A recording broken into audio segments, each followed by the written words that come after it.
Hi friends, welcome to our channel my life style and cooking. First time பார்க்குறீங்கன்னா subscribe பண்ணிவிட்டு பாருங்கள் friends. நம்ம இன்றைக்கி ரேஷன் புழுங்கலரிசியை வச்சு கிராமங்கள்லாம் ரொம்ப ஃபேமஸான பணியாரம், இதை வந்து பருப்பு பணியாரம் அப்படின்னு சொல்லுவாங்க. இது வந்து வெளியே நல்லா கிறிஸ்பியாக, உள்ளே ரொம்ப சாஃப்டாக, ரொம்பவே சூப்பரான டேஸ்ட்டாக இருக்கும். செய்யவும் ரொம்ப ரொம்ப ஈஸி. பேக்கிங் சோடான்னு எதுவுமே சேர்க்கலை. ரொம்ப சுலபமாக ரொம்ப ரொம்ப ஹெல்த்தியாகவும் இந்த ரெசிபி இருக்கும். வாங்க இப்போ இதை எப்படி பண்ணலான்னு பார்க்கலாம். இது செய்கிறதுக்கு ஃபஸ்ட் ஒரு பவுல் ஒன்று எடுத்துருக்கிறேன். இதில் நார்மலாக நம்ம வீட்டில் இருக்கக்கூடிய எவர் சிலர் கப்பில் 1 கப் அளவு வந்து ரேஷன் புழுங்கலரிசி வந்து எடுத்துருக்கிறேன். நீங்கள் இந்த அளவுகள் வந்து எந்த கப்பில் வேணாலும் மெஷர்மெண்ட் வந்து எடுத்துக்கலாம். நீங்கள் ரேஷன் புழுங்கலரிசிக்கு பதிலாக வீட்டில் நார்மலாக யூஸ் பண்ணக்கூடிய சாப்பாட்டு அரிசி இல்லை இட்லி அரிசி கூட நீங்கள் எடுத்துக்கலாம். அது கூடவே அதே கப்பில் அதே மெஷர்மெண்ட்டில் 1 கப் அளவு வந்து துவரம் பருப்பு வந்து ஆட் பண்ணிக்கலாம். இப்போ ரெண்டையும் சேர்த்து நல்லா வந்து ஒரு 3லேருந்து 4 நேரம் நல்லா வந்து வாஷ் பண்ணி எடுத்துக்கணும். இந்த மாதிரி நல்லா வாஷ் பண்ணி எடுத்ததுக்கப்புறமா மேலே ஆட் பண்ணுற தண்ணி வந்து இந்த மாதிரி கிளியராக இருக்கணும். அந்தளவு நல்லா வாஷ் பண்ணி எடுத்துக்கணும். இப்போ இதில் தேவையான அளவு தண்ணி சேர்த்து இதை வந்து நம்ம ஒரு 3 மணி நேரம் ஊற வச்சிடலாம். இப்போ இது இருக்கட்டும். அடுத்ததாக நான் இங்கே ஒரு சாஸ்பேன் எடுத்துருக்கிறேன். இதில் நம்ம எடுத்துருக்கிற கப்பில் 1 கப் அளவு வந்து வெல்லம் சேர்த்துக்கலாம். கூடவே 1/2 கப் அளவு வந்து தண்ணி சேர்த்துக்கலாம். சேர்த்து இதுக்கு பதம்லாம் எதுவும் வர வேண்டாம்.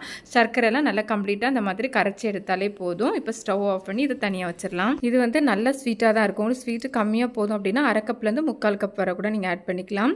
இப்போ பார்த்தீங்கன்னா அரிசி பருப்பு ரெண்டும் நமக்கு நல்லா ஊறி வந்திருக்கு. இப்போ அந்த தண்ணியை ஃபில்ட்ரு பண்ணிட்டு அரிசியும் பருப்பு மட்டும் நம்ம எடுத்துகிட்டு வந்துடலாம். இப்போ இதை வந்து ஒரு மிக்ஸி ஜாருக்கு வந்து மாற்றி எடுத்துக்கலாம்.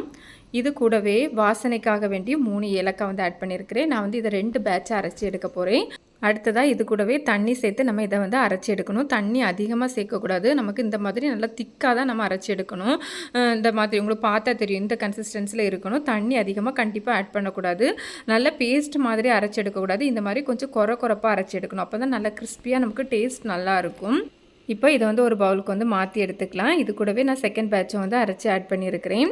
அடுத்ததாக இது கூடவே நம்ம ஏற்கனவே வந்து வெல்லம் வந்து கரைச்சி வச்சுருந்தோம்ல, அதை இதில் ஃபில்ட்ரு பண்ணி ஆட் பண்ணிக்கலாம். ஆட் பண்ணதுக்கப்புறமா ஒரு ஸ்பூன் வச்சு நல்லா மிக்ஸ் பண்ணி விட்டுக்கோங்க. எல்லாம் ஒன்றோட ஒன்று சேர்கிற மாதிரி நல்லா மிக்ஸ் பண்ணிக்கோங்க. இந்த ரெசிபிக்கு தண்ணி ரொம்ப முக்கியம். ரொம்ப அதிகமாகிடுச்சு அப்படின்னா ரொம்ப எண்ணெய் குடிக்கும். இது கம்மியாக இருந்து அப்படின்னா நமக்கு வந்து ரொம்ப ஹார்டாக இருந்த மாதிரி இருக்கும். அதனால் நம்ம அரைக்கும் போது அதிகமாக தண்ணி சேர்க்காமல் அரைச்சி எடுத்துக்கிட்டோம் அப்படின்னா கரெக்டாக இருக்கும். ஒருவேளை உங்களுக்கு அதிகமாக தண்ணி அப்படின்னா கொஞ்சமாக அரிசி மாவு சேர்த்து மிக்ஸ் பண்ணிக்கோங்க. நமக்கு பேட்டர் வந்து இந்த மாதிரி ஒரு கன்சிஸ்டன்சியில் இருக்கணும். இப்போ நம்ம இதை வந்து ஃப்ரை பண்ணி எடுத்துடலாம்.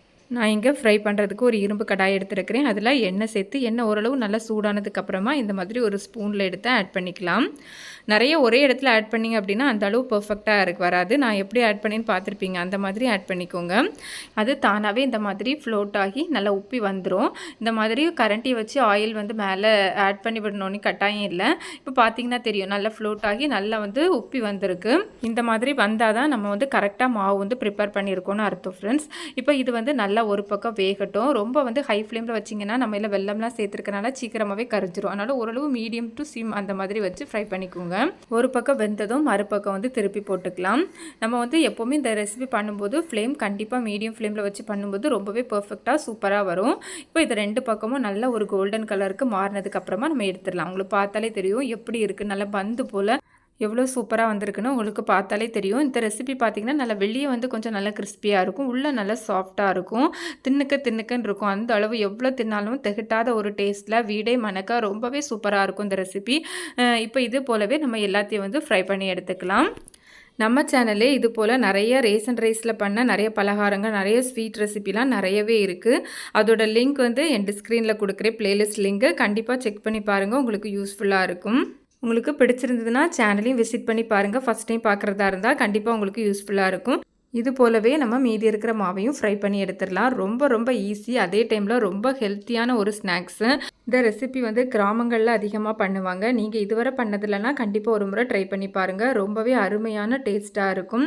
நம்ம பிள்ளைங்களும் இதோட டேஸ்ட்டை வந்து தெரிஞ்சுக்கட்டும். கண்டிப்பாக ட்ரை பண்ணி பாருங்கள். இப்போ நான் இதை வந்து பிச்சு காமிக்கிறேன். உங்களுக்கு பார்த்தாலே தெரியும், நல்ல வெளியே கிறிஸ்பியாக உள்ள நல்ல சாஃப்டாக வேறு லெவல் டேஸ்ட்டாக இருக்கும் ஃப்ரெண்ட்ஸ். கண்டிப்பாக மிஸ் பண்ணாமல் இதை வந்து ட்ரை பண்ணி பாருங்கள்.